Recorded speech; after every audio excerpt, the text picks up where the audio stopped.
again, Dialogue Conspiracy. This is November 26th. I've lost count. I think this is the 127th week of Dialogue Conspiracy on KLRB. We meet once a week and share the news of the week and how it pertains to past political assassinations. I had a vacation for a week and a half and went to Dayton, Ohio to speak to the university there. Had interesting experience speaking to the students in the afternoon, another group again in the evening. I haven't made any public appearances outside of California, out of our own state, the colleges and high schools, but I did go to Ohio, and it was very worthwhile to meet people in another area and see where their heads are at, see how much they know about conspiracies, how much they care, how much they're willing to listen, see what kind of questions they're asking. The travel hasn't changed since the last trip I took with regard to my work when I went to New Orleans in '67 when I went to see Jim Garrison down there. This time I used another name, and I figured the Watergate people travel with an alias. I can do the same thing, but somebody still knows who you are. I used another name for my tickets, and I trust my baggage not to be checked through because it never arrives at the proper place, and it's always gone into, and I've learned not to take my notes or my books with me or reading material except what I put in my hand, so that my luggage, my clothing is on the airplane and the others in my hand. And I checked out of Monterey, and instead of sending everything straight through to Dayton, Ohio, United Airlines, I took it from Monterey to San Francisco and collected it there, and then rechecked it at San Francisco to Chicago, and then picked it up there at the gate, and then went from Chicago and checked it to Dayton. And then when I get into the Dayton airport, we all wait, and there's a thing that goes around and around, and everybody's waiting for their baggage, and people are waiting about 20 or 30 minutes and really restless because the plane has come and is ready to take off to the next place, and the luggage, the wheel goes around and around, and there's no luggage. And then I thought my suitcase was coming off. It was a green plaid suitcase, and I reached for it, and some woman said, "No, that's my suitcase," because it looked identically to mine. And she looked at hers and said, "Oh, somebody broke into hers. Hers was all." She opened it up just to see the clothing so we could be sure, because they looked alike, and we didn't get out the stubs yet to check the numbers. And she said somebody broke into her suitcase. Her things had evidently been rearranged, and then my suitcase came off the circle, and I looked at mine, and the number, the stub that I had matched mine, and when I got to the house where I was staying and took the suitcase upstairs, my lock was torn off, and where the zipper in the lock is, the lock was completely torn off, just ripped off. Hers had gone into because they thought it was mine, evidently, but mine was locked, so they just ripped the lock off. And so when I traveled to the next city, I put rope and string around it just so the thing wouldn't fall open. There was still nothing in there but clothing. It was just the harassment. And then coming home, I was so tired of changing. I was on Western Airline, and instead of saying, okay, send it, I'll take it in San Francisco and again see that it gets on the plane back to Monterey, I checked it straight to Monterey, and again, when I arrive in Monterey, there is no suitcase, just like when I came home from Dallas or New Orleans, and everybody else's luggage checks through, but mine isn't there. And you leave your name at the airport, and it's delivered at my house later in the evening, around 7 or 8 o'clock at night. My suitcase is delivered to my home. I could go through my bathrobe or stockings or underwear, whatever they please. There wasn't anything in there, but it's just the idea that somebody knows you're going somewhere and manages. Every time I take a trip, whether it's in San Francisco to do radio shows, the car's broken into and things are taken, or the car's taken apart and things are, damaged in the car, or when I travel, somebody knows where I'm going, and it's a harassment of a kind I don't particularly appreciate. But at least I got there and back, and I'm grateful that I'm still alive. It kept me alive. At first I was going to take the train, but I took the plane. I wanted to talk about a few subjects that were important in the news this week, and to get into them I have to refer to the article that I've mentioned several times on the show that was in Esquire magazine this last November. It's the Esquire of November 1973. There was an article called, "Did There Come a Point in Time When There Were 43 Different Theories of How the Watergate Happened?" And it's a tongue-in-cheek, facetious, half-assed article by Edward J. Epstein and John Barrett, which is not a complete account of the Watergate theories. And it certainly, if you read the article carefully, it can bring up more provocative questions than those people even want you to think about. But they think that if they have a tongue-in-cheek attitude, that people will pass these things off and not take them seriously because there's so many different theories. But my name was mentioned in 3 of those theories, and they're important because of the news that came out this week. So I want to briefly mention the 3 where they referred to me and my research and tell you the news that came out in the conjunction this week. One theory which they refer to is the grand scheme, the tip of the iceberg.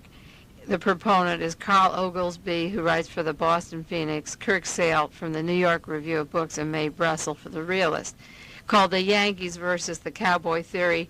And the thesis which they put in there is that the Watergate is merely one episode in a titanic subterranean war between 2 competing elites known in the underground press as the Yankees and the Cowboys. The Yankees are the Eastern establishment, the Oline interest, the Kennedys, Rockefellers, the liberal wing of the CIA, the Council of Foreign Relations, and the Cowboys are Richard Nixon, Lyndon Johnson, the oil tycoons, Howard Hughes, Aristotle Onassis, Frank Sinatra. And it goes into the fact that since World War II, the Cowboys have been fighting the Yankees for control. And up till 1963, the Yankees, through Roosevelt, Truman, Eisenhower, warning of the military-industrial complex, and Kennedy, kept control of the military and the economy. But the Cowboys took over with the assassination of John Kennedy in Dallas. They referred this as the tip of the iceberg theory, and as I say, Carl Oglesby, Kirk Sale, and Mae Brussell were mentioned as the believers in the tip of the iceberg theory. Well, this week, Senator Baker, who's been one of the great apologists on the Senate Select Committee, who covers up Mr. Pretty Boy, who plays very stupid and asks asinine questions that are never pertinent and never really gets to the heart of the matter, who seems to be protecting Richard Nixon and his own self-interest by never having the proper witnesses or the proper questions asked. Even Senator Howard Baker had to admit publicly at a convention in Orlando, Florida, a newspaper convention of 400 newsmen, that the American people have only seen the tip of the iceberg. Now, this is Senator Howard Baker from Tennessee, who's on the Senate Select Committee. He says, as distasteful as it is to me, it is entirely possible that Watergate will not be over any time soon. He said he still wasn't sure why the Democratic National Headquarters in Washington were burglarized in 1972, or why the burglars broke in the office of Daniel Ellsberg, psychiatrist. I'm afraid the 100 or so loose ends won't be tied up by the time the committee issues its final report, Baker said. Because of the unanswered questions, he would recommend the standing Senate committees continue a sweeping public appraisal of the functions of the government and the officials who serve it. And he called on the press to continue your own investigation. Now, that's really a garbled message, because he knows, first of all, he has the articles that I've written, and he knows about Louis Tackwood, and he knows about William Sullivan of Division 5 and Martha Mitchell. And he knows that there's evidence of planned violence at the conventions down in San Diego first, and then that moved to Miami. And he's telling you that by the time they write their report on February 28th, they will have nothing more than the tip of the iceberg. And that is exactly the way the Warren Commission worked. They had a date to close their findings, and they didn't go into any of the conspiratorial evidence at all. They killed time until the closing date, and then came out with a quotation of Earl Warren's that said, "We may never know the truth in our lifetime."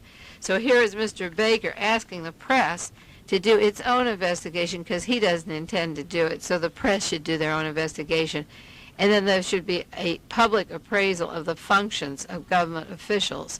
We already know what their functions are, and they're disobeying them, and they're acting illegally, and they're criminals. So the question is, why are they not arrested? Why aren't they in jail? Why aren't they being questioned? Why are they being protected? So the tip of the iceberg theory that was in Esquire is certainly verified by a member of the Senate Select Committee himself, who's telling you they're not going to tell you more than the tip of the iceberg theory. Esquire had another theory called the American right theory, in which the proponents were James McCord and Arthur Schlesinger, Senator George McGovern, Edmund Muskie, William Fulbright, Sam Ervin, and Mae Brussell. And the theory is that Watergate was one manifestation of an attempt to set up a dictatorship. And the selling points in this theory that Esquire mentioned was the similarities between Hitler's Reich and the tactics used by the Nixon administration, the mass arrests in Washington in 1970, the Gestapo harassments, the plan to firebomb the Brookings Institute, which was like the Reichstag fire, the antagonism towards left-wing elements at home. And it gives a list of the reasons why the Watergate group were similar to the rising of the Third Reich in Germany. And then I have my own theory called Murderville theory, and this is the one which they half praise and half make fun of, and I want to illustrate an article from a newspaper, from the Washington Post and New York Times this week, to show you what fools those men are in Esquire, putting down some serious research. I don't have to defend what I know in my work, but I have to illustrate to you what kind of garbage you're fed so that maybe you can get your head straight. In that theory, the Murderville theory by the proponent of Mae Brussell and Louis Tackwood, the thesis, which they said, is that Watergate is just one visible sign of a gigantic plot by the CIA military-industrial complex to take over the country. And using the information of Tackwood and Glasshouse tapes, they go into the planned violence of the Republican Convention and the martial law plan to cancel the elections that I mentioned in my realist article. The grand Murderville conspiracy theory, this is from Esquire magazine, is relentlessly all-inclusive. It takes in not only the political assassinations, but the death of Janis Joplin, Jimi Hendrix, the Manson slayings, Chappaquiddick, Ted Kennedy wasn't in the car, J. Edgar Hoover's murder, and so forth. And then it goes on to compliment me that I am becoming America's leading conspiracy theorist. In defense of myself, the selling point of this Murderville theory, according to Esquire, was that there wasn't any selling point. And the drawback was that for all of Mae Brussell's conspiracies to be true, more than half the country would have to be in on them, thus making them democratic.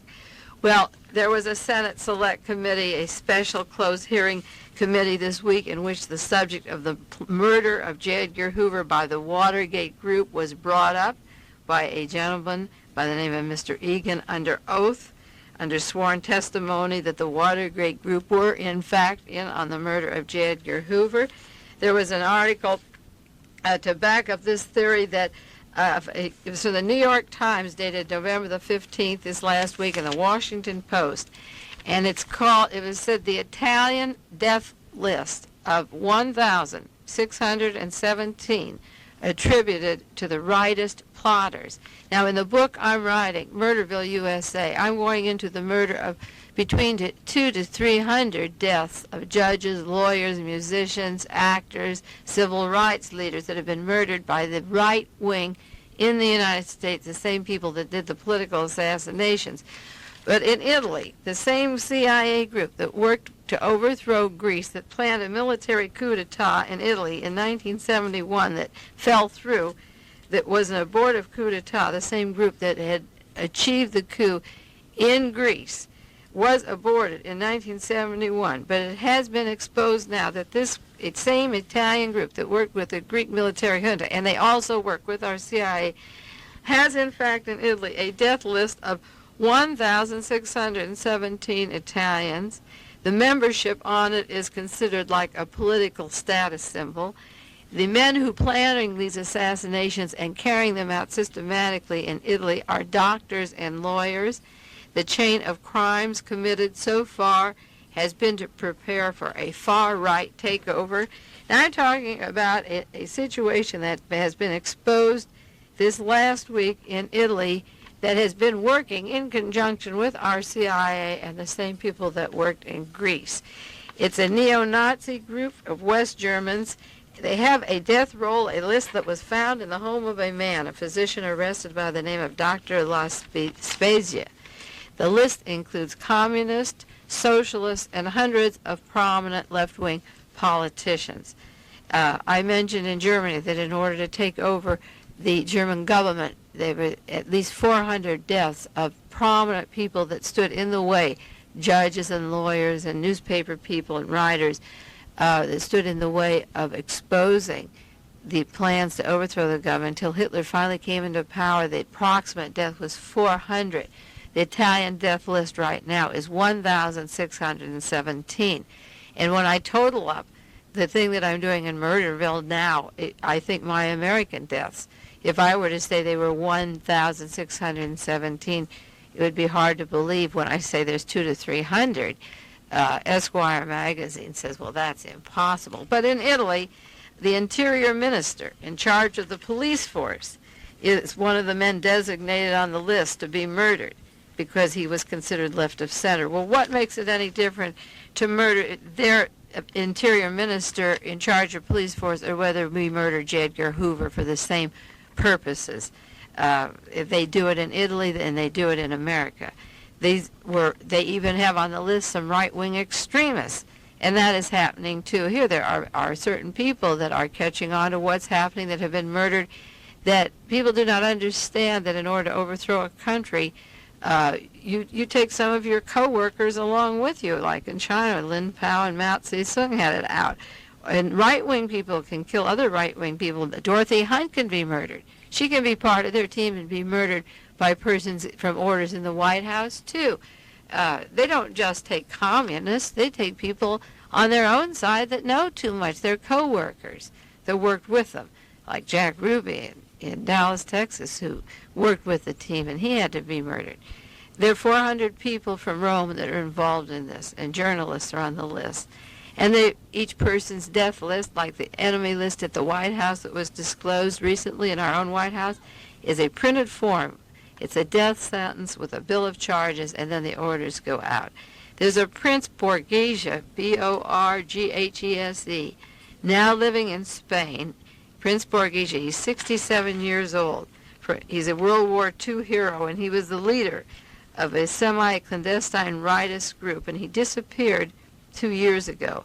But he was part of that abortive coup in 71 that didn't take off, and they now believe he's in Spain. And the secret work that E. Howard Hunt was doing in Spain has never been opened up. There's some secret trips that our plumbers, our White House plumbers, were doing. And the Houston plans included political assassinations, that secret government inside the White House. We got a tip of the iceberg of that. So you have a Mr. Prince Borghese working. They believe he's in Spain, and he worked with that abortive coup, but that doesn't mean they won't come back again if they already have their death list of 1,617. So I bring this out because we have our international Nazis and neo-Nazis in the United States moving from New Orleans trademark to England, to France, to Spain, to Italy, Greece, Brazil. They've been a close-knit group since World War II, and the war has come home. I mentioned, I think, before, last week or the week before on the radio program, get the article called The War Comes Home by St. George, a friend of Frank Sturgis's, a man who works in the American Intelligence Agency, who he referred to the CIA taking over the FBI and fatally, J. Edgar Hoover, fatally being done away with in the power struggle. So in this there was an article in November about the fatality of J. Edgar Hoover being caught in the squeeze. And then there was this hushed testimony at the hearings. It was regarding Hoffa, and Mr. Egan was talking. Jack Anderson wrote about this last week. It said Egan's credibility dropped farther when he said that the late J. Edgar Hoover was murdered. As his questioners grasped, he went on, "Everyone on hearing his says I'm nuts, but somebody in the Watergate thing murdered J. Edgar Hoover. That was the testimony of a man for a committee in Washington. His name is Mr. Egan, and the committee was dumbfounded. But they don't pursue this. They don't exhume the body of Mr. Hoover and find out if, in fact, he was poisoned, as I understand he was. So I bring this out because when Esquire makes fun of the Third Reich theory or the Murderville theory, and then you pick up the planned fascism of Italy to be overthrown. I remember at the World Affairs Council 2 years ago when I was able to speak there representing the peoples after the Cambodian invasion in the Kent state. I guess it's going on 3 years now. And I got up there and said the next country after Greece it would be put into a total state of fascism, Nazism. In Europe, since World War II would be Italy, and it had to do with that coup at that time. But they're very active, and they're still murdering there, and they're murdering at home, and they will continue unless we get further with the committee in Washington. Now, the point of all this is what can we do? The Senate Select Committee is going to have Bibi Rebozo. They're going to have John Connally as witnesses. We should have the daytime hearings. They should not have a cutoff date of February. We just got a new increase of arms of $4 billion for the war in the Middle East. There's money for every single weapon that they need. There should be money for investigating this thing. So if Baker says it's the tip of the iceberg and there's a lot more to come, we should have the televised hearing every day like we had before the summer vacation and bring out everything there is to know. And I said all along, if they had the proper witnesses and the right questions, would begin to exhume some of these bodies and find out what's really happening in this nation. Well, I received a letter this week from James McCord. It came to Mae Brussell and Paul Krassner and the Realist Association, dated November the 10th. Mr. James McCord, 7 Winter Court, Rockville, Maryland. And this is what James McCord wrote to Paul and me. Paul Krassner is the publisher of The Realist. This is to place Mae Brussell, Paul Krassner, and the Realist Association of 595 Broadway, New York, on legal notice that a civil suit for libel is being filed against each of you for the article by Mae Brussell on page 13 to 31 of The Realist, number 95. The statements are libels, untrue, and malicious on page 14 under number 5.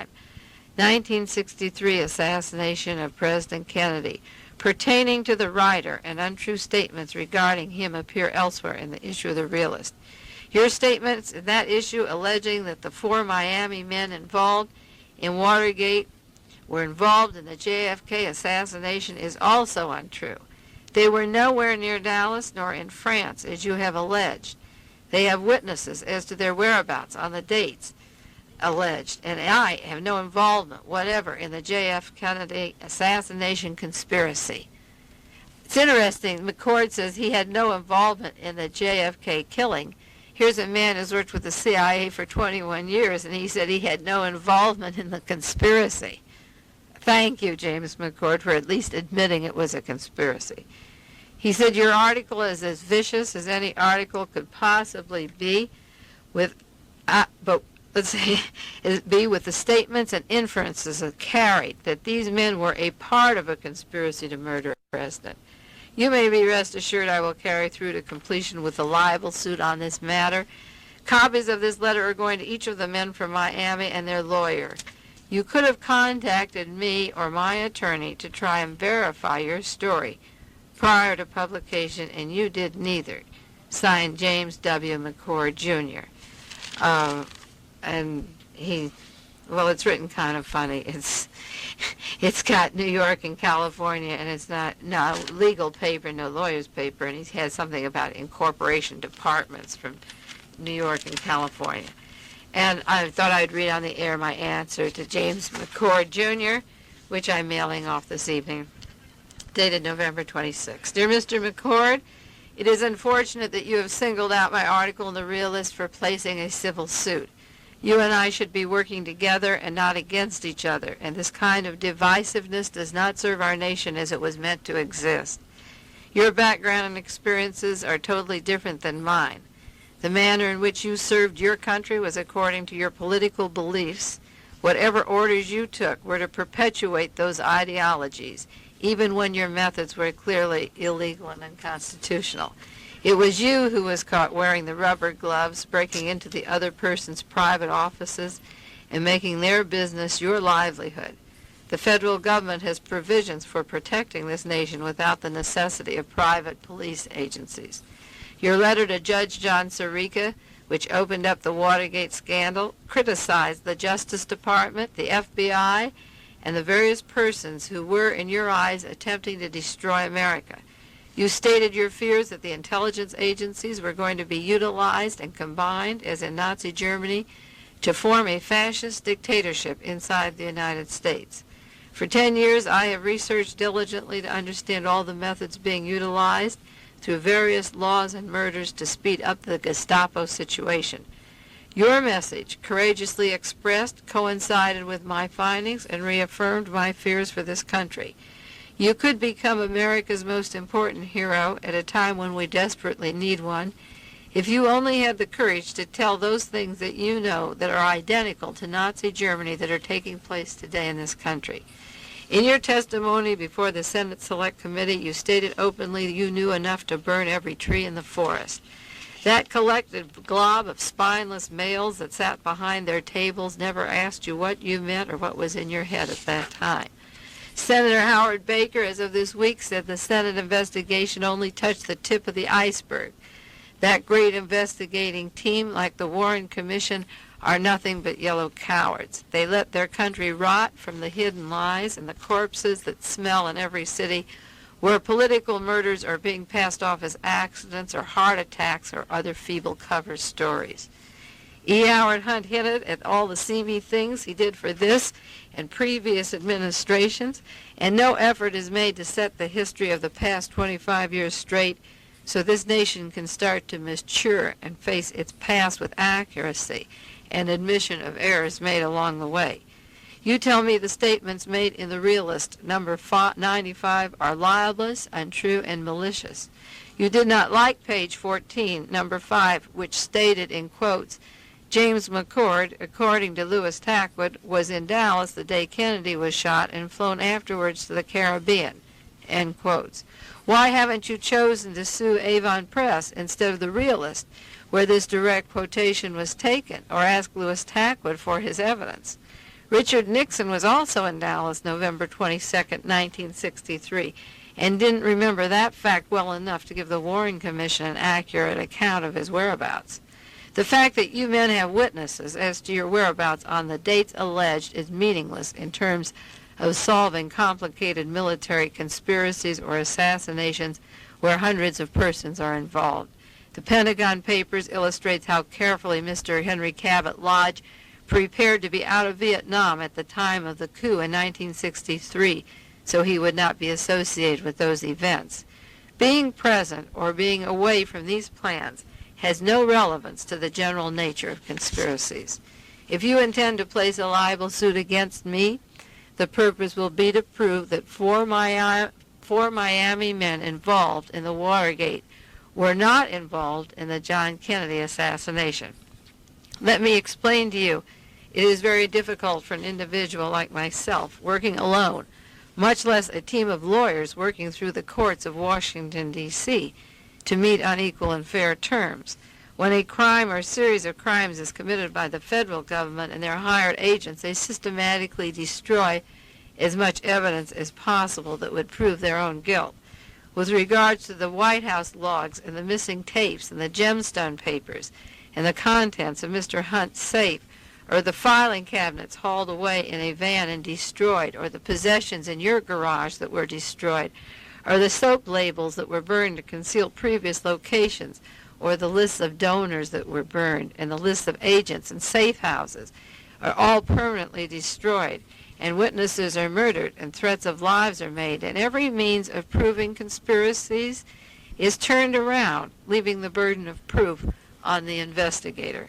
In the case of the John Kennedy assassination, over 35 important pieces of evidence were destroyed.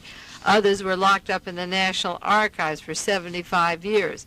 Films have never been displayed that should be seen publicly hundreds of people are killed who are directly involved with that assassination. And on my other programs, I have mentioned things like the medical x-rays and autopsies of John Kennedy that were never publicly examined or even developed for the Warren Commission. The jacket of President Kennedy that was locked in the archives and has been never examined for bullet holes or bullet directions or how many bullets are in that coat. And the interior of the car that was destroyed the day that John Kennedy drove in it, and the destruction of the clothing of Governor Connally, so that the doctors claiming the wounds came from the entry from the front of the arm couldn't prove it by the fibers because the clothing were destroyed and dry cleaned. And the street signs and lampposts that were removed from Dealey Plaza, and the crucial frames from the Zapruder films that were bought up by Life magazine and never used by the Warren Commission, and the notes from the Dallas jail that Lee Harvey Oswald had dictated were all destroyed, and the original autopsy notes were burned, and Oswald's post office application that would prove that he didn't receive that rifle, that was destroyed, and the office files with the military records of Lee Harvey Oswald down in New Orleans of Dean Andrews were destroyed. And Oswald's passport was burned by thermofaxing the night of the assassination of John Kennedy. The federal government takes its evidence and more, and it takes the brain matter of President Kennedy that's in the archives when they discover there's a chemical content that doesn't match the weapon that allegedly Lee Harvey Oswald could have conceivably owned. The brains are thrown away. And you ask me to go to a court and prove or disprove whether or not any of you and your gang were a part of that particular conspiracy or any other conspiracy is very difficult for me to do, and you know it. With regards to the White House logs and all of the missing evidence, I have no defense or very little against the way the government tampers with the evidence. The allegations I made in my article in The Realist were that selected agents hired and paid by the federal government tamper with our electoral process. The killing of John Kennedy was removing the president because he was the winner of the 1960 election. Many researchers throughout the country are getting pieces of information together to see how many members of a team were related to any or all of these election manipulations since 1960. Your attorney, Bernard Fensterwald, should be able to tell you about my research. If my article was as vicious as any article could possibly be, as you stated, I can only say the following. To state or infer an opinion may be vicious.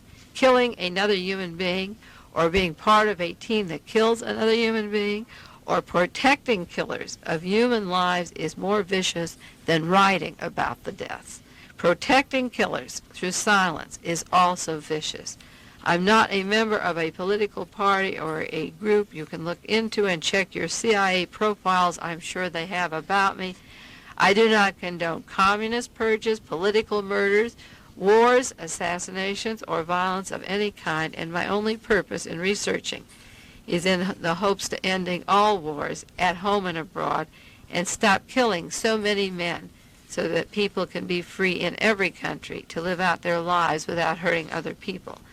One thing I know, which would certainly be brought into any civil suit against me, is that this federal government, under Democrats as well as Republicans, do in fact conspire and murder.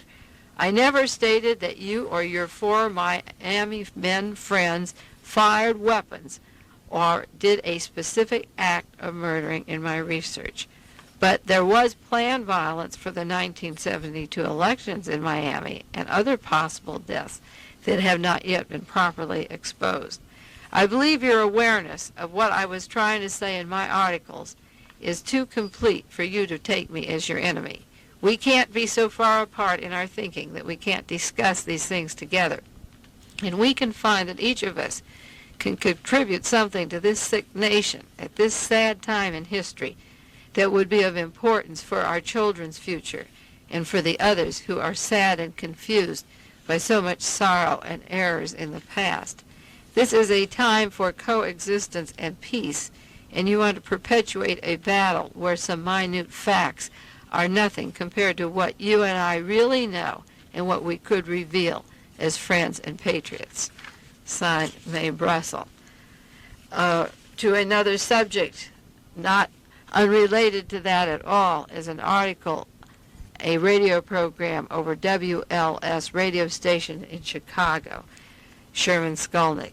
Sherman Skolnick has access to documents that were left at his house that Dorothy Hunt contained, that were orders from the National Security Council in 1960 to kill President Kennedy when he was elected. That backs up my research that the decision to murder John Kennedy had nothing to do with the Bay of Pigs. It was because he won the election. And if this document, it does in fact exist, and it's coming out in a book written by Sherman Skolnick, it's terribly important to what I worked out and figured out, and this is a document which he claims to possess. What Sherman Skolnick says is that Dorothy Hunt had on the airplane that went down in Chicago, United Airlines Flight 553, a document to blackmail the president. And what it was, according to Skolnick, is a top-secret National Security Council memorandum bearing the signature of President Dwight D. Eisenhower, and the memorandum is dated November 22nd, 1960, just weeks after Kennedy was elected president and Eisenhower was filling out his nation's term as the chief executive. The memorandum says, according to Skolnick, that in the opinion of the Eisenhower National Security Council, John Kennedy's ascendancy to the office of the presidency was not in the best interests of the country. The Eisenhower National Security Council took it upon themselves at this time to declare Kennedy a threat to the national security. The private researcher, Sherman Skolnick, said that the national security document recommends, in so many words, that JFK be dealt with, so that he could not hold office of the presidency, and according to Skolnick, it recommends that the Kennedy be murdered. Now, Sherman Skolnick is writing a book that's ready to come out. He has a document. He's not going to say these things and stand on a limb. He's defenseless. He's a man who's crippled. He's in a wheelchair. He's a patriot, telling you people he has this document. And that document, if it in fact exists, and I just learned of it this week, confirms again what I say was the decision, the minute Kennedy won the election, that he had to be killed because he was not part of the team. The article that I have here about Skolnick says the National Security Council, as established by the National Security Act of 1947, advises the President of the United States on domestic and foreign matters involving what is national security. And that does not only mean what affects us from other countries overseas, but what is happening inside our own country. The Council is composed of the President, the Vice President, the Secretary of State and Defense, and the Director of the Office of Emergency Planning. And in November 1960, the date of the top-secret memorandum, Richard Nixon was Vice President of the United States and thus a member of the National Security Council. And if the National Security Council document is authentic, as Skolnick says it is, then Nixon was one of those who recommended that John Kennedy be murdered. I'm reading this from a newspaper article that came out this week. The National Security Council is the country's highest policy recommending body in areas related to national defense. It has a dual role. It is charged with evaluating the objectives and commitments of the United States with regards to national security and making recommendations to the President on specific policies. The Central Intelligence Agency operates under the direction of the Council. Now keep in mind that James McCord, who's so offended at the things I write at The Realist, was a member of the Central Intelligence Agency for 21 years, the FBI and the CIA, as was E. Howard Hunt. These articles says the CIA, according to the National Security Council Act of 1947, which formed the agency, carries out the orders with the approval of the President. And if this document is the key, could be the key, it says, to the forces that went to head and planned the murder of John Kennedy. Did the Eisenhower National Security Council originate the plot to kill Kennedy? A plot which culminated in the Dallas coup d'etat November 22nd, 1963, exactly 3 years after the date of the orders. Did Eisenhower and Nixon order the CIA to murder Kennedy just weeks after the 1960 presidential elections. There's some more startling evidence. Alex Batos is a staff investigator for Sherman Skolnick, and Alex Batos has a article coming out, and he also appeared on radio station in Chicago, and they're doing national radio talks, and they were at the National Archives this week giving speeches in commemoration of the anniversary of the death of John Kennedy. Alex Batos claims that Hale Boggs is still alive and that he will reappear, and that his plane was supposed to have crashed in Alaska on a flight from Anchorage to Juneau, but he has information. Boggs and another representative, Nick Bennick of Alaska, and two other men were reported that their aircraft disappeared over the southern coast of Alaska. But he has information that Boggs is alive, and he's going to surface soon with startling revelations on both Watergate and on the assassination of John Kennedy, because Hale Boggs was a member of the Warren Commission, and while he signed his name to the Warren Commission, he never, according to the minutes of the meetings that I have, was never gung-ho and really went along with the findings or the conclusions or he signed his name to it. But he asked some provocative questions at the meetings, and he had a lot of doubts in his mind. And Alex Batos claimed that this story will be elaborated soon, and that the flight 553 that brought Dorothy Hunt down had with it a 1,200-page document, and that Sherman Skolnick has a copy of this, the only copy of the official crash report. There were 1,200 pages of this that don't even mention the document that he has a copy of, which has to do with this National Security Council order. So there's a lot going on in Washington, and as this gets heavier, the question comes up, what will Richard Nixon do? And are they waiting for Gerald Ford, a member of the Warren Commission, to be confirmed, and Nixon will resign? And this week, in the interim of I was away 1 week, there were articles of Jack Anderson again. Is there going to be a military takeover? Is there going to be a coup d'etat in the White House? How close are we to it? When I said that a year and a half ago, it sounded ridiculous, but that subject is coming up. Now, I did want to go at length about an experience I had in Dayton, Ohio. I think I met the second Oswald. There were two Oswalds, two Lee Harvey Oswalds. And I think I met one of them who was anxious to meet me. I've been in contact with him, never knew who he was, sending me letters and printed messages and telephone messages. And there are many instances that we'll go over next week on proof that there were two Lee Harvey Oswalds. But a gentleman came up to me in Dayton, Ohio, when I was through speaking, and met me in the street as I was walking back to where I was staying. And he took me by surprise and said, "Do you know who I am?" And I recognized his voice, and I looked at him, and I said, "You're Lee Harvey Oswald." And he said, "A lot of people tell me I am." And then when I went to the airport leaving Dayton, I picked up a little newspaper called the National Tatler, and one of the articles in there was an article by John McConnell to the effect that in the grave where Lee Harvey Oswald is supposed to be buried is nothing but a sack of potatoes.